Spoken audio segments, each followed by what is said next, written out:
एक है, हम एक है, हम एक है।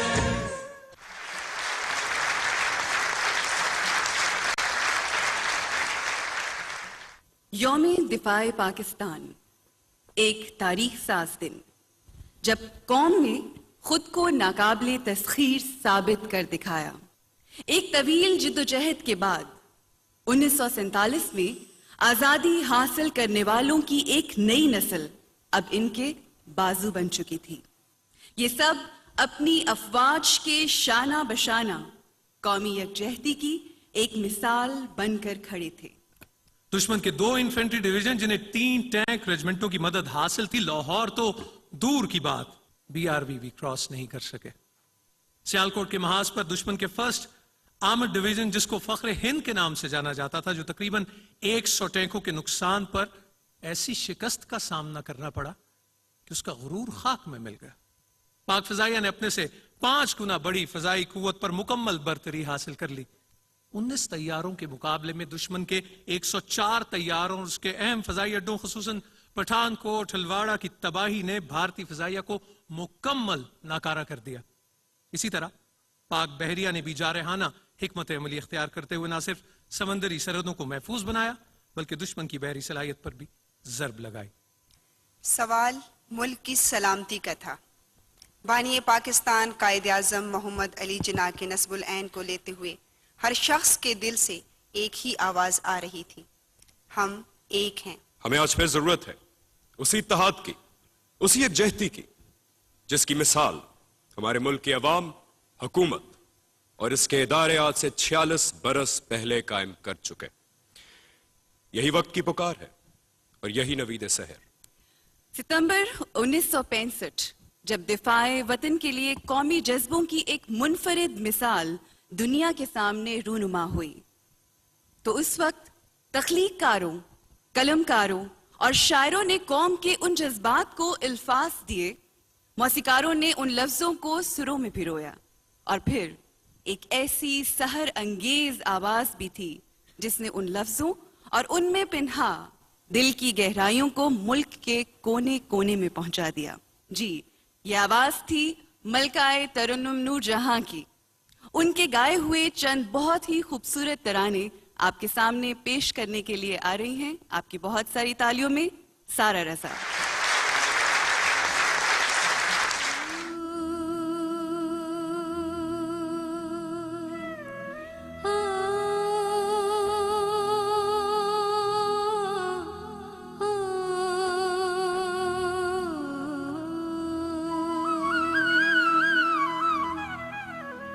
मेरे ढोल सिपाया तेनू रब दिया रखा, तेनू रब दिया रखा हो। मेरे ढोल सिपाया तेनू रब दिया रखा, तेनू रब दिया रखा।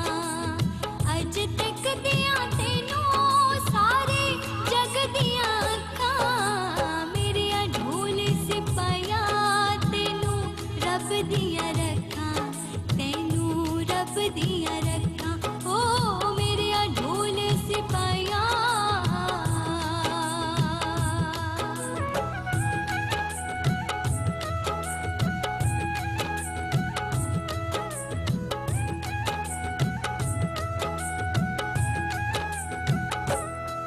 जिधर नजरा तू पावे वेरी मार न सावे, जिधर नजरा तू पावे वेरी मार न सावे। जिन्ना रावा तो जावे, जिन्ना रावा तो आवे, जिन्ना रावा तो जावे, जिन्ना रावा तो आवे।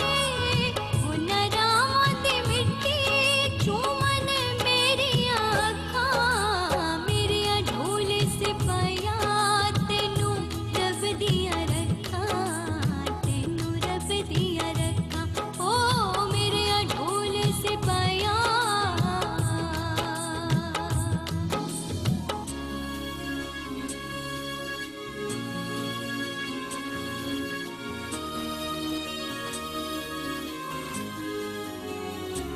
ए वतन की सजीली जवानी,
सजिए जवानों, है वतन के सजिए जवानों।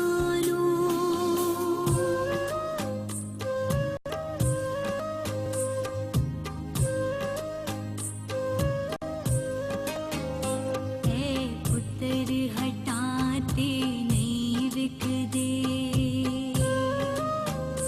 ए पुत्र हटाते नहीं विक दे, तू लब दे फिरे बाजार कुड़े, पुत्र हटाते नहीं विक दे।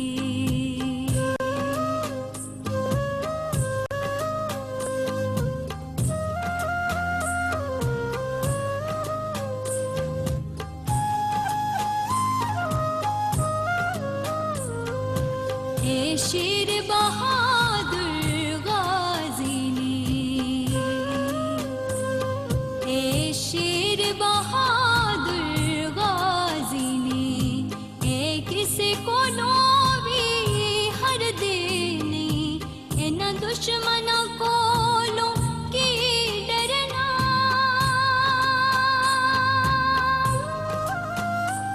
ए मौत को लो भी डर दे नहीं है, अपने देश दी इज्जत तू जान अपनी दे दे वार कुड़े, पुत्र हटाते नहीं विक दे।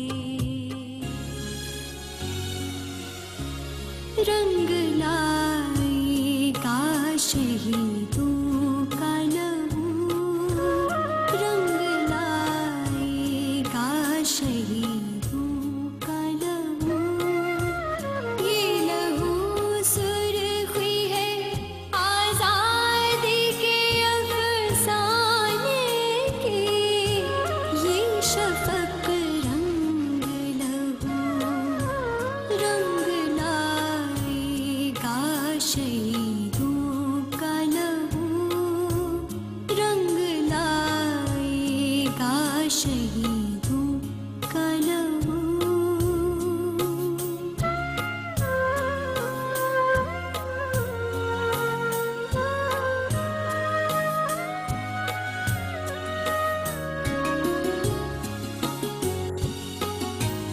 जिसके हर कतरे में खुर्शीद गई, जिसकी हर बूंद में एक सुबह हो नई, दूर जिस सुबह दरख्शां से अंधेरा होगा, रात कट जाएगी गुल रंग सवेरा होगा, रंग लाएगा शहीदों का लहू, रंग लाएगा शहीदों का लहू।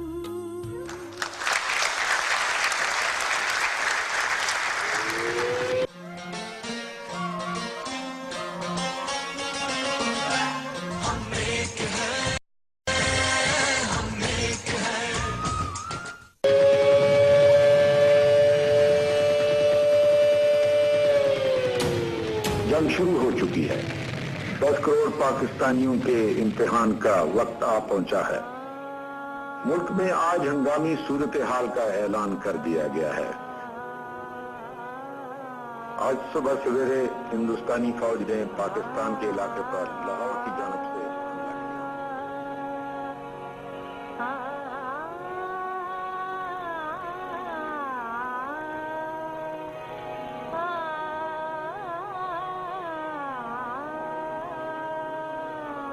पाकिस्तान के 10 करोड़ अवाम जिनके दिल की धड़कन में ला इलाहा इल्लल्लाह मुहम्मद रसूलुल्लाह की सदा गूंज रही है, उस वक्त तक चैन से नहीं बैठेंगे जब तक दुश्मन की तोपें हमेशा के लिए खामोश न हो जाए।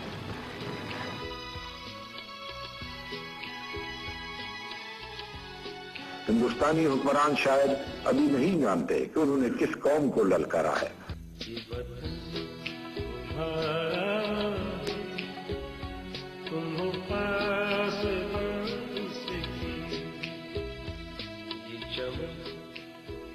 हमारे दिलों में ईमान और यकीन मौकब है और हमें ये मालूम है कि हम सच्चाई की जंग लड़ रहे हैं। ये वतन तुम्हारा है, तुम हो पास बढ़ इसके।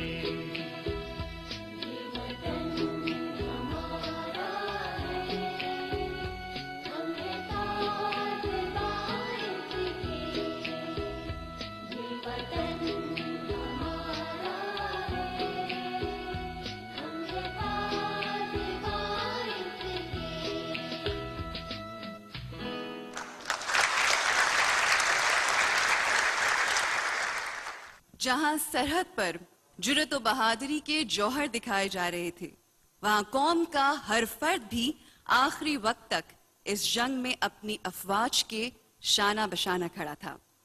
इन्हीं मुहिब्बे वतन लोगों में डॉक्टर यूनुस जावेद भी शामिल थे।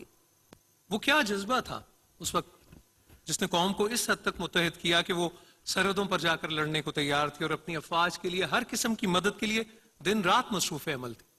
जब हिंदुस्तान ने हम पर सितंबर 1965 में जंग मुसल्लत की, पस मंजर इसका यह था कि रन ऑफ कच्छ में अफवाज पाकिस्तान को कामयाबियां मिल रही थी और हिंदुस्तान का मुंह कड़वा हो चुका था।